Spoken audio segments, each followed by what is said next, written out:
architect Prerna Chauhan, and today we are here at City Beautiful Chandigarh at Rock Garden. And today is a special occasion. Today is 15th of December, Miss Chandri's birth anniversary. And we have a special guest with us, Miss Chandri's son, Mr. Anuj Sahni ji.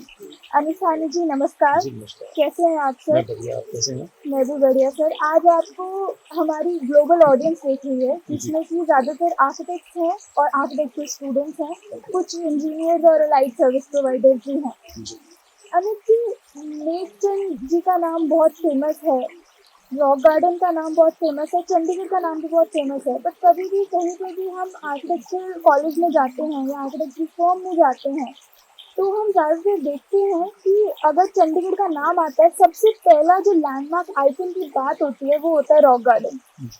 जबकि iron ये है कि rock garden को नेकचंद जी ने बनाया है, जो कि by profession, by academic knowledge architect नहीं थे, फिर भी उन्होंने अपनी कल्पना से इतनी अच्छी रचना की है। आप थोड़ा नेकचंद जी की जिंदगी पर प्रकाश डालेंगे कि कब वो यहाँ चंडीगढ़ आए और कैसे ये सब की शुरुआत हुई?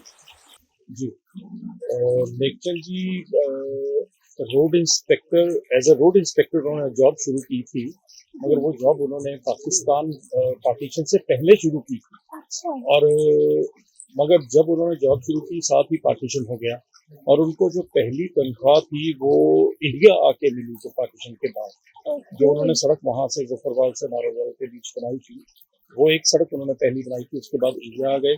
इंडिया में आने के बाद उन्होंने कई जगह काम किया, as a road inspector Karnal में, पानीपत, फरीदाबाद। और उसके बाद जब चंडीगढ़ की नींव रखी गई चंडीगढ़ की, तो उनकी ट्रांसफर भी इधर चंडीगढ़ में हो गई। अच्छा। और चंडीगढ़ की शुरू से काफी सड़कें उन्होंने बनाई, जैसे कि जो लेक के ऊपर आप डैम देखते हैं, जो हम सैर करते हैं, वो रोड भी उनके अंडर थी, वो बनाई। उसके बाद वो उसको करने के बाद जब ये इसी रॉक गार्डन के सामने आपने देखी, जो लेक से इंजीनियरिंग कॉलेज तक जो रोड जाती है, वो रोड भी इन्हीं के अंडर थी, वो बनाई। तो उस टाइम यहाँ पे ये जहाँ रॉक गार्डन है, यहाँ जंगल हुआ करता था और यहाँ उन्होंने स्टोर बनाया, जो पीडब्ल्यूडी का स्टोर था। उस स्टोर में काफी सामान वगैरह रखा जाता था, जैसे सड़क बनाने का जो भी सामान है। और उसके बाद जब ये यहाँ काम करते थे, वो अपनी सड़क पे काम करते थे शाम को 5 बजे के बाद, फिर उन्होंने इसी स्टोर के पीछे जंगल में एक और जगह ऐसी बना ली जहाँ बैठ के वो अपनी, जो आज हट है, जो पुरानी हट को हम जब देखते हैं, उस हट में वो काम किया करते थे। और रात को 5 बजे के बाद से लेकर रात को 9 बजे तक, कभी कभी उनके 12 भी बज जाया करते थे। तो उन्होंने अंधेरे में वहाँ काम करना। उस टाइम बिजली तो होती नहीं थी, तो वो साइकिल के टायरों को जला करके उनकी रोशनी में, पेड़ से बांध के उनकी रोशनी में काम किया करते थे। तो सीमेंट की उनके पास थोड़ी मतलब कमी होती थी, क्योंकि उस टाइम में कोई ऐसा नहीं था कि वो सीमेंट खरीदते अपने आप। तो उन्होंने उसके बाद वो सीमेंट जो स्पॉन पाइप्स जहाँ बना करती है जिस फैक्ट्री में, उनका एक प्रोसीजर होता है कि उसके ऊपर जब सीमेंट की स्प्रे करते हैं तो वो सीमेंट साइड पे गिर जाता है। वो शाम को जाके जब फैक्ट्री बंद होती थी तो उसको सीमेंट को उठा लाया करते थे, इकट्ठा करते, और उस सीमेंट से वो यूज किया करते थे, वेस्ट सीमेंट उठा के, तो उससे भी वो काम किया करते थे। सैनिटरी का, कप प्लेट्स का, जो भी उन्हें घर में सामान मिलना, बाहर से मिलना, उन्होंने लाना और उससे काम करना उन्होंने। तो इस तरह से उन्होंने रॉक गार्डन की शुरुआत की। ये सोच के नहीं की कि मेरा रॉक गार्डन कभी इतना बड़ा बन जाएगा, और उनको ऐसा ख्याल भी नहीं था। उनको ये था कि जब मेरा स्टोर यहाँ से उठेगा तो मैं वापस जाऊंगा तो ये स्टोर भी यहाँ से चला जाएगा, मेरी कहीं और स्टोर बन जाएगा, कहीं और सड़क बन जाएगी, बनेगी तो वहां चला जाएगा, तो ये हट जाएगा। तो इसलिए वो, पर फिर भी बगैर किसी मतलब एक लालच के, किसी एक उसके, वो लगे रहे कि मैं अपना खेल खेल रहा हूँ, खेलता रहेगा, जब उठेगा तो टूट जाएगा। तो सच्चे कलाकार की निशानी। तो उसके बाद फिर ऐसा ऐसा बनने लग गया। मगर जिस कुछ सालों में यहाँ किसी ऑफिसर्स ने देखा, किसी को खबर मिली, फिर उन्होंने आके देखा, उनको इतना पसंद आया, उन्होंने कहा आप इसको कंटिन्यू करो और आप इसी को कंटिन्यू करोगे। अरे वाह।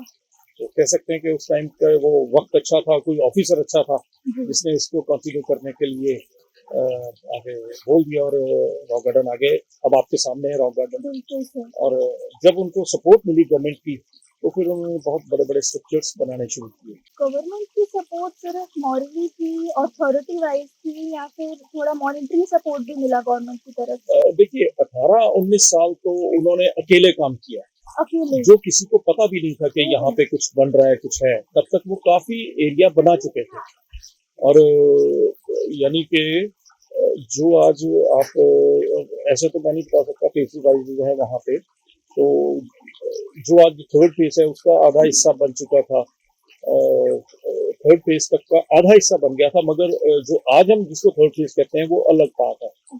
तो मगर जितना आप पुराना देखेंगे वो कच्चा एरिया है, मिट्टी से भी बनाया गया है, बारिश पड़ती थी टूट जाता था तो फिर उसको बना लेते थे, तो हिसाब से वो चलता गया। और फिर उन्होंने जब गवर्नमेंट की सपोर्ट ऐसे मिली कि उनको फिर थोड़ी लेबर मिल गई और अच्छा। फिर उनको ट्रक वगैरह मिल गए कि आप सामान ला सकते हो। कहीं से पहाड़ों से वो पत्थर लाया करते थे, वहां जाकर के सामान लाया करते, फिर बड़े बड़े पत्थर लाने लगे। पहले वो जब सपोर्ट नहीं थी तो वो छोटे पत्थर लाते थे साइकिल पे रख के, साइकिल पे रख के जो आप ऐसे पत्थर देख रहे हैं, ये छोटे पत्थर जितने साइकिल पे आ सकते थे वो साइकिल पे लाते थे। और उसके बाद जब जो बड़े पत्थर हुआ करते थे उन्हें पसंद आते थे, वो ला तो सकते नहीं थे मगर एक साइड पे रखाया करते थे और या उस पर कोई निशानी लगाते थे। और निशानी लगा करके उन्होंने फिर अपना किसी दोस्त से अपने से रिक्वेस्ट करनी कि मैंने वहाँ पे कुछ सामान छोड़ा हुआ है तो आप मेरे साथ लाओ, जिसके पास गाड़ी होती थी या किसी के पास ट्रक होता था कोई, तो जाके फिर वो उठा लाया करते। तो 18-19 साल उन्होंने इसी तरह से रॉक गार्डन को बनाया। बहुत काबिले तारीफ, तो कहना भी कम लग रहा है, इतनी शिद्दत और मेहनत से। जी बिल्कुल बिल्कुल। तो फिर जैसे ये पूरा रॉक गार्डन है, लगता है कि कुछ रास्ते हैं, हम कहीं जा रहे हैं, हर एक जगह किसी चीज को दर्शा रही है। जी। तो क्या नीलचंद जी ने ऐसा कोई किसी स्टेज पर आकर कोई नक्शा बनाया कि ऐसा करेंगे वहां से ये रास्ता होगा, या कैसे ये पूरा बना, कैसे कि रास्ते जाते हैं हम? उन्होंने नक्शा कभी नहीं बनाया। जो नक्शा होता था उनके अपने दिमाग में होता था वो नक्शा। अच्छा। तो बस वो एक साइड से शुरू हो गए, आगे आगे जैसे उनके दिमाग में जो भी इमेजिनेशन के हिसाब से आते रहे। बेसिकली जो रॉक गार्डन है एक इमेजिनेशन के ऊपर है, वो उनकी एक देवी देवताओं की नगरी उन्होंने बनाई थी। देवी देवताओं की नगरी आप क्योंकि जितने पत्थर देखेंगे आपको पत्थरों में कहीं ना कहीं कोई फिगर नजर आएगा, और ये सब किसी में कोई आदमी नजर आ रहा है, किसी में कोई जानवर नजर आ रहा है, और उसके उसके बावजूद इसमें उन्होंने कोई इसको कार्विंग नहीं किया है कुछ, इसमें एज इट इज नदियों से ऐसे ही उठाए हैं और उनको देख के कि कहाँ से सुंदर लग रहा है और कहाँ से इसका, वो उनकी अपनी निगाह थी और उनकी इमेजिनेशन थी, उससे डिस्प्ले किया उन्होंने इसे। सो आप कई जगह देखोगे रास्ते बहुत छोटे छोटे हैं। जब मैं छोटा था मेरे भी एक बार मन में आया कि ये रास्ते के छोटे क्यों है, तो मैंने वैसे ही करते हुए पूछ लिया इनका क्या कारण है रास्ते छोटे का। तो उन्होंने बड़े हंसते हुए मेरे को बोला, कहते कहते कि ये देवी देवताओं की नगरी है, यहाँ कोई भी कितना भी बड़ा औहदे में आदमी होगा वो आएगा तो झुककर ही आएगा। अरे वाह। तो इसलिए आप जितने रास्ते रॉक गार्डन के देखोगे वो छोटे बनाए हैं ताकि लोग उससे झुक के आदत से जा सके। जी। फिर आपकी क्या आयु थी जब आप इसे बनता हुआ देखते थे? आपके लिए तो बहुत अच्छी चीज रहती होगी ये। जब जब इसकी शुरुआत हुई है तब तो मैं पैदा भी नहीं हुआ था। अच्छा। और मगर 76 में इसकी इनाग्रेशन हुई है, उससे पहले मैं उनके साथ आया करता था जितना भी मैंने होश संभाला। तो जब भी आता था तो मैं तो बहुत छोटा था, मेरे लिए तो ये प्ले ग्राउंड था, तो आके मैं खेलता था। उन्होंने यहाँ पे साइकिल पे बिठा के मुझे ले आना छुट्टी वाले दिन कभी, तो मैंने खेलते रहना यहाँ पे, तो ऐसा ही था। ये काफी गर्व की बात है कि आप नीलचंद जी के साथ इस इनाग्रेशन से पहले यहाँ पर आते थे, एक एक चीज को आप महसूस करते थे और उसी में आप बड़े भी हुए। तो आपके अंदर भी वो कल्पना करने का, क्रिएटिविटी का बीज तो जरूर आया होगा। देखिए मुझे भी इन चीजों का शौक है। मैं उनके साथ जब छोटा था तो कभी कभी वो पत्थर लेने नदियों में जाते तो मैं भी साथ कभी कभी जाता था, जब मैं थोड़ा होश संभाल लिया। तो शौक मुझे था बचपन से, उनको मेरे आइडियाज भी अच्छे लगते थे। और ये मैंने उनकी डेथ के बाद बनाया है जी इसको, ये लैंडस्केप जो है ये उनकी डेथ के बाद बनाया है। और आज इसमें जब उनकी डेथ हुई है तो मैंने कुछ उनकी एशेज रखी थी और इसके बीच में उनकी एशेज है।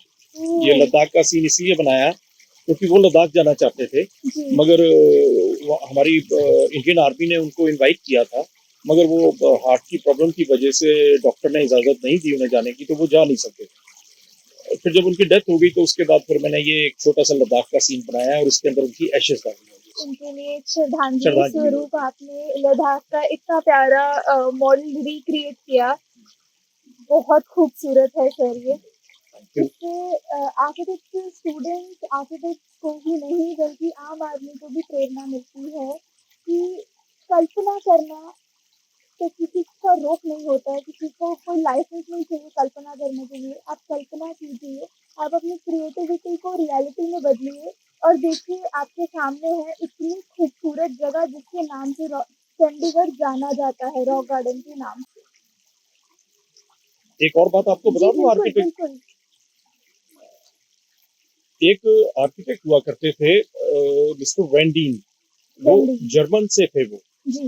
जर्मन के थे वो, तो वो यहाँ देखने आए रॉक गार्डन, उनको इतना अच्छा लगा, उन्होंने इस पे प्रोजेक्ट करना शुरू कर दिया। कोई जी। प्रोजेक्ट कर रहे थे, मुझे आइडिया नहीं वो क्या कर रहे थे, मगर तब ये थर्ड फेज नहीं बना था, तब थर्ड फेज का काम चल रहा था।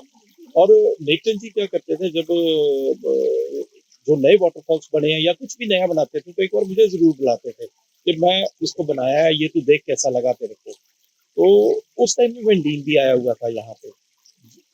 वेंडीन नीचे खड़ा है, नेक्टन जी ऊपर गए, उन्होंने इंस्ट्रक्शंस दी उस वाटरफॉल को, जो थर्ड फेज का बड़ा वाटरफॉल है, कि पानी यहाँ से उस जमाने में क्या करते थे, पंप नहीं लगे थे उस जमाने में, अच्छा। हम लोग ड्रम से पानी ऊपर भर लिया करते थे टैंक में, जब पूरा भर जाता था 2-4 दिन में, फिर उसको वो चला के ट्राई किया करते थे कि मेरा पानी कहाँ कहाँ से कैसे आ रहा है। और वेंडी नीचे खड़ा है और देखते जी ऊपर खड़े होकर इंस्ट्रक्शन दे रहे हैं कि अब यहाँ से इसको रोको, यहाँ से पानी छोड़ना है। जब पानी चला, वेंडी नीचे खड़ा रोका, और वो कहने लगा ये आदमी ना आर्किटेक्ट है ना इंजीनियर है, मतलब इस आदमी ने पहली बार में कहां से पानी को ऐसे कैलकुलेट किया कि इसमें इतना पानी आएगा और ऐसे छोड़ेंगे। ये लाइव इसका मैंने देखा है कि वो आदमी एक चीफ आर्किटेक्ट जर्मनी। ये सर इससे पता चलता है न्यूटन जी को कुदरत का दिया हुआ ये तोहफा था कि वो नेचुरली माइंड में ही प्लानिंग करते थे, माइंड में ही कैलकुलेट कर लेते थे और इतना अच्छी उन्होंने रचना कर दी सिर्फ माइंड मैपिंग से, माइंड प्लानिंग से। ये बहुत बड़ी बात है सर। और न्यूटन जी से हम सबको बहुत कुछ सीखने को मिलता है। स्कूलों में जब बच्चों को सिखाया जाता है बेस्ट आउट ऑफ वेस्ट, तो सबसे पहला एग्जाम्पल रॉक गार्डन का दिया जाता है, बट ये सिर्फ बेस्ट आउट ऑफ वेस्ट तक के एग्जाम्पल तक सीमित नहीं है।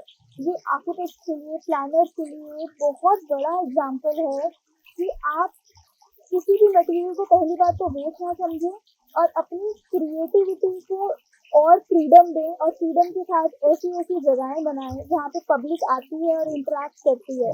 तो पब्लिक के लिए बहुत ही अच्छी जगह है, it's urban space and we are thankful to Nitin ji on his birthday.